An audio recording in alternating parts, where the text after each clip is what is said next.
noite, sejam todos muito bem-vindos a mais essa reflexão, hoje sobre um capítulo do livro Caminho, Verdade e Vida, psicografia do Chico, nosso querido Chico Xavier, pelo Espírito Emmanuel. E o capítulo de hoje, o capítulo 178, sobre o qual vamos refletir um pouco, chama-se Porta Divina. E Emmanuel se baseia num versículo que está em João, capítulo 10, é o versículo 9. E o versículo diz o seguinte: Eu sou a porta. Se alguém entrar por mim, salvar-se-á. Essa é uma fala de Jesus que estava, quando a profere, conversando com pessoas que estavam ali, esperando as suas orientações, estavam os discípulos, e ele usa a metáfora do pastor, né, das ovelhas, e o povo estava com uma certa dificuldade de entender o que ele estava querendo dizer, porque ele coloca João relata, né, nesse capítulo de onde foi retirado esse versículo, ali o encontro de Jesus com o povo, com os seus discípulos, equiparando-os, comparando-os a ovelhas e ele ao pastor, mas eles ainda assim estavam com muita dificuldade de entender quando ele dizia que as suas ovelhas, quando ouviam a voz do seu pastor, o seguiam, confiantes, mas mesmo assim eles não estavam entendendo. Então Jesus é mais direto e fala: Eu sou a porta. Se alguém entrar por mim, salvar-se-á. Ou seja, eu venho, não é, como aquele que, através de quem, na verdade, nós aqui, né, vocês lá, quando ele estava se dirigindo àquelas pessoas e nós todos aqui, através dele nos salvaremos. E é importante a gente entender o que a palavra salvar também quer dizer no Evangelho de Jesus, porque às vezes a gente usa a palavra sem pensar muito no significado. E salvação está muito vinculado à regeneração, a regenerar-se, a se modificar. E a palavra regenerar é muito interessante porque ela significa gerar de novo, de novamente, generar de gerar. Então, salvar-se tem a ver com nós nos modificarmos para quê? Na perguntinha fundamental, para nos aproximarmos cada vez mais do Pai, de Deus, porque aproximarmos-nos dele está absolutamente atrelado a irmos nos sentindo cada vez mais em paz, cada vez mais confiantes, cada vez entendendo melhor, de uma forma mais ampla, aquilo que nos acontece, não é? Por que acontece? E nisso o Cristo vem e nos ajuda a entender, e o Espiritismo ainda mais, não é? A entendermos a vida, o porquê das coisas acontecerem de uma determinada forma, e com isso nós também vamos ampliando a nossa consciência a respeito de nós mesmos, onde é que a gente dá umas escorregadinhas aqui, outras ali. Com isso vamos nos modificando, nos regenerando, nos aproximando, portanto, dessa proposta amorosa que é estar em comunhão com o Pai. E como diz João, Deus é amor, João Evangelista. Então, quanto mais nos aproximamos de Deus, mais nos aproximamos do amor. E Emmanuel, nesse capítulo, estava comentando com o Júnior agora há pouco, esse livro tem 76 anos, O Caminho, Verdade e Vida, desde a sua primeira publicação. E ele continua de uma atualidade, às vezes, até assustadora, porque esse capítulo em especial, ele vai falar de todas aquelas pessoas que se colocam na posição, ele não usa a palavra influenciadores, mas aqueles que conseguem, ele fala, né, naturalmente ter uma voz imperiosa aos ouvidos dos demais, portanto, que influenciam as atitudes, a forma de pensar, ou seja, o que hoje nós chamamos de influencers, né? Então, há 76 anos, Emmanuel já estava falando dos influencers. E que influencers são esses sobre os quais Emmanuel chama a atenção? O primeiro deles, ele vai falar, são os inconformados. Aqueles que se rebelam, né, com tudo que acontece. Não me conformo, isso não podia ter acontecido. Quanto mais eu rezo, parece que pior fica. O que adianta? Eu vou lá no centro, ouço, mas vem aqui no cotidiano ver as dificuldades que eu passo. E com isso vão influenciando muitas vezes aqueles que estão em volta e que não têm uma fé robusta a se questionar de uma maneira negativa. Esses com certeza não são portas divinas, porque a proposta de Emmanuel nesse capítulo é chamar a nossa atenção para que tipo de influência nós somos na vida dos demais. Então, será que nós somos os inconformados, que ao invés de estimular a fé nas pessoas, estimulamos a rebeldia, a revolta, a inconformação? Aí ele continua, né? Os velhacos, ou seja, os enganadores, os maliciosos, que levam as pessoas para um espaço onde eles dominam. E nos dias de hoje, não é? Com as fake news, com todas a tecnologia que nos permite ouvir as mais variadas opiniões, precisamos tomar muito cuidado com aquele tipo de informação que estamos absorvendo como verdade. Porque pode ser que nós, sem percebermos, estejamos caindo nas malhas dos maliciosos, dos que querem fazer a nossa cabeça porque a gente acredite neles, mas a intenção deles não é necessariamente a mais nobre. Então, eles são portas que nos iludem, né? E qual é o nosso, então, a nossa responsabilidade? É questionarmos as coisas que ouvimos e damos como verdadeiras.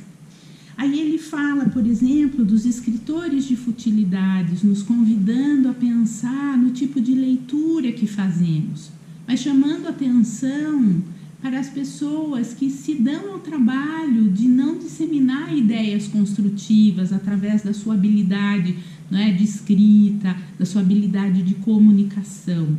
Eles são portas, o Emmanuel vai falar, de tempo perdido. Porque enquanto poderíamos talvez estar lendo, nos informando sobre coisas que nos tragam bem-estar, que nos permitam nos aproximar mais, como eu dizia no início, do amor, do Pai, muitas vezes nos perdemos, né, em ilusões, em futilidades, porque nos deixamos entrar por esse tipo de porta.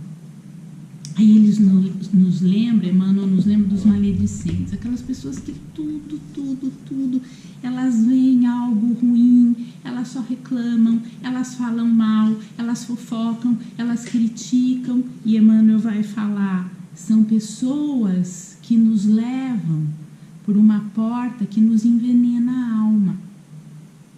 E que nós muitas vezes também desanimamos porque ficamos ouvindo aquilo e nos deixamos contaminar pela maledicência.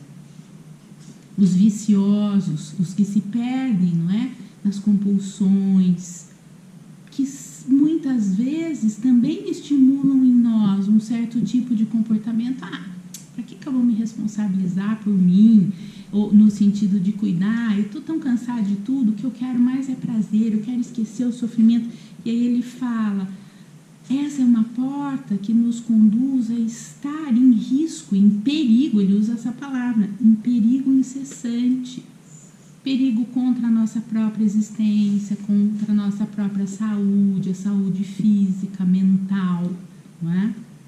Aí ele fala dos preguiçosos, que essa também é uma porta complicada. Ele fala, não é, aqueles que nos conduzem à guerra contra o trabalho construtivo. Há tanto trabalho a ser feito no mundo, um trabalho de construção, de esperança, de paz, de boa vontade, no sentido de sermos portas que ajudam, que conduzem as pessoas a uma fé robusta de que através do trabalho persistente, não é, da troca amorosa, nós podemos ajudar a modificar a vida, o mundo do jeito como ele está. Mas às vezes a gente fala, mas quem sou eu? É tão difícil, dá tanto trabalho. E a preguiça vai tomando conta e a gente vai desacreditando no nosso potencial e deixando de construir possibilidades. Aí ele nos lembra dos perversos, os maus, os que têm aquela intenção, a segunda intenção, não é? Que ele fala, esses escancaram portas que são verdadeiros precipícios do crime, da transgressão, de ir além do que deveriam. São aqueles irmãos que não têm limite, que estimulam em nós o nosso pior. A tirar vantagem, a nos esquecermos do respeito por nós e pelo outro em especial, que junto com os rebeldes, não é? Os revoltosos, os inconformados do início que falávamos, acabam levando muitas vezes outros irmãos a um caminho de muito sofrimento. Porque o que a gente precisa lembrar é que cada porta que a gente atravessa, e as portas, né, Emmanuel lindamente ele fala, é onde nós depositamos a nossa confiança, né? Atravessar algumas portas podem nos custar muito caro ao longo da nossa existência. E às vezes nós vamos precisar de muitas encarnações para conseguir arrumar, né, aquele momento que, se a gente tivesse parado para pensar, será que assim é o melhor? Será que não tem outro jeito? Será que eu não posso mesmo contribuir? Será que eu sou tão pequenininho assim? Porque às vezes a gente confunde humildade com humilhar-se, com se autodesvalorizar. Todos nós podemos ser portas divinas, que é o título desse capítulo, no sentido de auxiliarmos a espalhar positividade, espalhar fé, confiança à nossa volta. Como aquela pedrinha que é jogada num lago e que a gente vai vendo aqueles círculos até que chegam os círculos lá nas margens. Nós podemos ser esses disseminadores. E ele vai falar, não é? Não nos esqueçamos de que Jesus é a única porta de verdadeira libertação. Porque trilharmos os caminhos da amorosidade, do perdão, da boa vontade, da fé, da autotransformação, do autodesenvolvimento, de nos dirigirmos cada vez mais a um autoconhecimento amoroso, que nos faça nos relembrarmos que somos filhos da perfeição. Tudo isso é estar de mão dadas com o Cristo, com Jesus. E através do seu Evangelho, isso fica muito mais fácil. É claro que vai exigir de nós uma postura. Eu preciso querer, primeira coisa, né? Mas quanto mais nós também nos propusermos a nos informar, a lermos, a entendermos o Evangelho, mais vamos encontrar subsídios, ferramentas, porque o Evangelho de Jesus é um verdadeiro manancial de ensinamentos de como podemos sair do sofrimento. Então, quanto mais nós mergulharmos nesses ensinamentos, mais estaremos atravessando essa porta divina, no sentido de irmos na direção, não é, do amor, da compaixão, de uma vida tranquila, de semearmos também, não, desde já, consequências positivas para nós mesmos, uma vida mais tranquila, menos conflituosa, menos cheia de dificuldades. Vai depender das portas que nós nos propusermos a atravessar. E ele termina lindamente, não é, dizendo: só em Cristo, no clima sagrado de aplicação dos seus princípios, que ele resumiu todos em amar a Deus de todo o nosso coração e ao nosso próximo como nós nos amamos.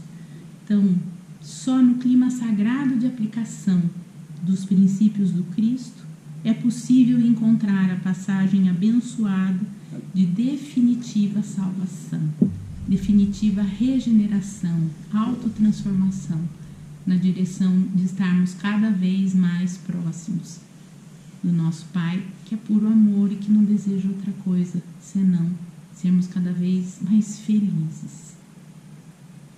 Então, meus irmãos, era essa a mensagem, a reflexão que queríamos trazer na noite de hoje.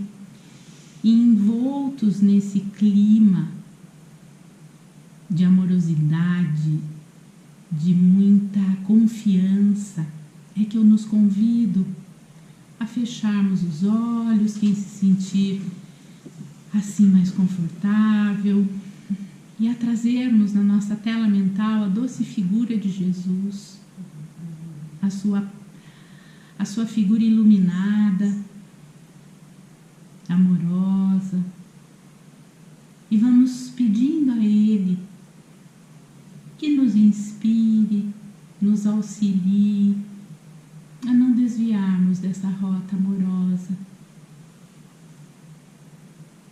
que nos auxilie a conseguirmos cada vez mais trilhar os caminhos que nos conduzem ao Pai. Essa energia de amor puro, profundo, gerador apenas de bem-aventuranças. E absolutamente confiantes dessa energia tão tranquila, que nós vamos então agora pedindo também por todos os que estão em sofrimento físico, mental, espiritual, encarnados e desencarnados. Vamos pedir por todos aqueles irmãos que se encontram nos hospitais, nos presídios, nos manicômios, os nossos irmãos que se encontram nas ruas sem um teto. Vamos pedir pelos que têm fome, pelos que têm sede de justiça. Vamos pedir por todos os nossos irmãos que se encontram em lares desarmoniosos. Vamos pedir por todos os nossos irmãos que se encontram perdidos nos mais variados tipos de viciações. Vamos pedir pelos nossos irmãos que perderam a fé na vida e pensam na própria vida, a própria existência. Que eles tenham muita força, muita resiliência. E aqueles que não resistiram ao ato tão destrutivo, que também encontrem caminhos de auto-perdão e regeneração.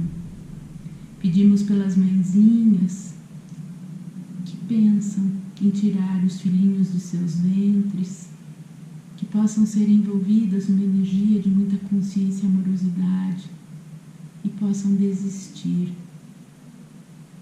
de ato tão destrutivo. E aqueles irmãos que passaram pela situação dolorosa do aborto possam desenvolver em seus corações compreensão e perdão, serem acolhidos por uma energia de profunda amorosidade.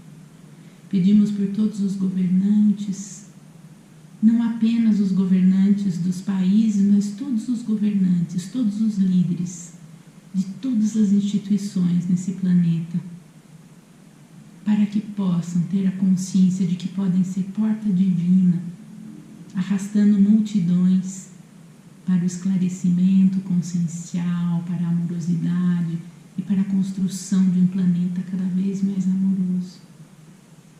Pedimos pela nossa casa, pedimos, enfim, por todo o planeta Terra. Também pedimos que as águas